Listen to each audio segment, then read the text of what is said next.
Hello, now we'll see pre-anesthetic medications.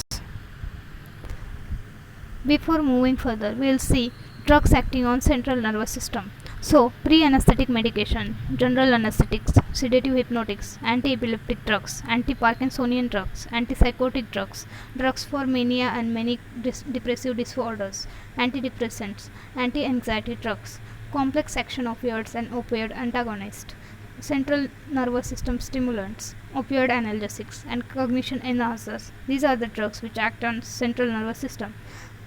From them, we'll see pre-anesthetic medications. Pre-anesthetic medications are classified as sedative anti-anxiety drug, anticholinergics, histamine H2 blockers, proton pump inhibitors, antiemetics, opioids, and neuroleptics. From them, we'll see example of drugs from each class. So, diazepam, lorazepam, midazolam, and promethazine includes in the class of sedative anti-anxiety drugs used for pre-anesthetic medications. Next is atropine, hyoscine, and glycopyrrolate are used as anticholinergics in pre-anesthetic medications. Next is ranitidine, famotidine. These are histamine H2 blockers used for pre-anesthetic medications. Omeprazole, pantoprazole are proton pump inhibitors used as pre-anesthetic medications. Metoclopramide, domperidone, and ondansetron are used as antiemetics in pre-anesthetic medication. Morphine, pethidine, fentanyl are opioids which are used as pre-anesthetic medications. Chlorpromazine, triflupromazine, and haloperidol are neuroleptics used as pre-anesthetic medications. Sedative hypnotic drugs, sometimes called as depressants, and anti-anxiety drugs are called as anxiolytics, which slow down the activity of the brain. Anticholinergic blocks the action of neurotransmitter called acetylcholine. So, all secretions related with acetylcholine will be blocked.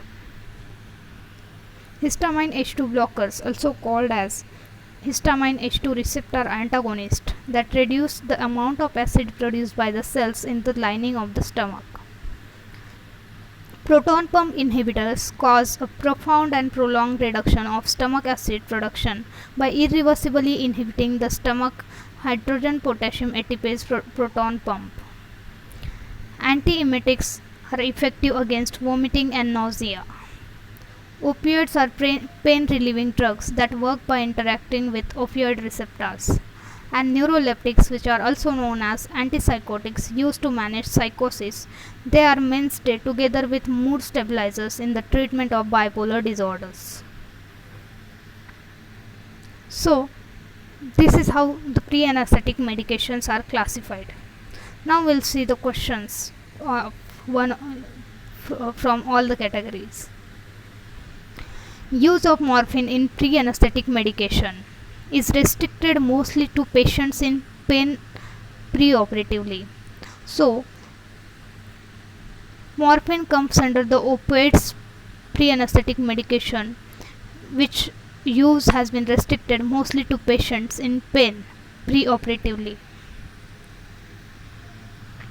Glycopyrrolate in pre-anesthetic medication serves the following purposes: that glycopyrrolate, which is from the anticholinergic pre-anesthetic medication class, it guards against reflex vagal bradycardia during surgery.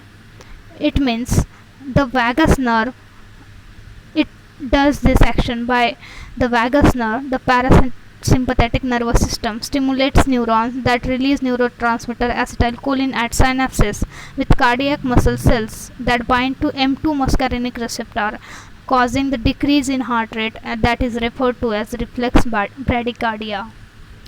Also, glycopyrrolate prevents respiratory secretions during anesthesia, and glycopyrrolate also reduces the probability of occurrence of laryngospasm. Laryngospasm means spasm of the vocal cords that temporarily makes it difficult to speak or breathe.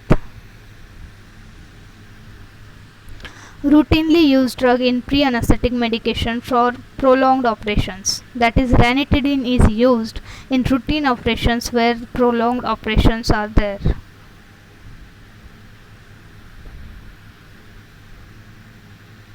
Thanks.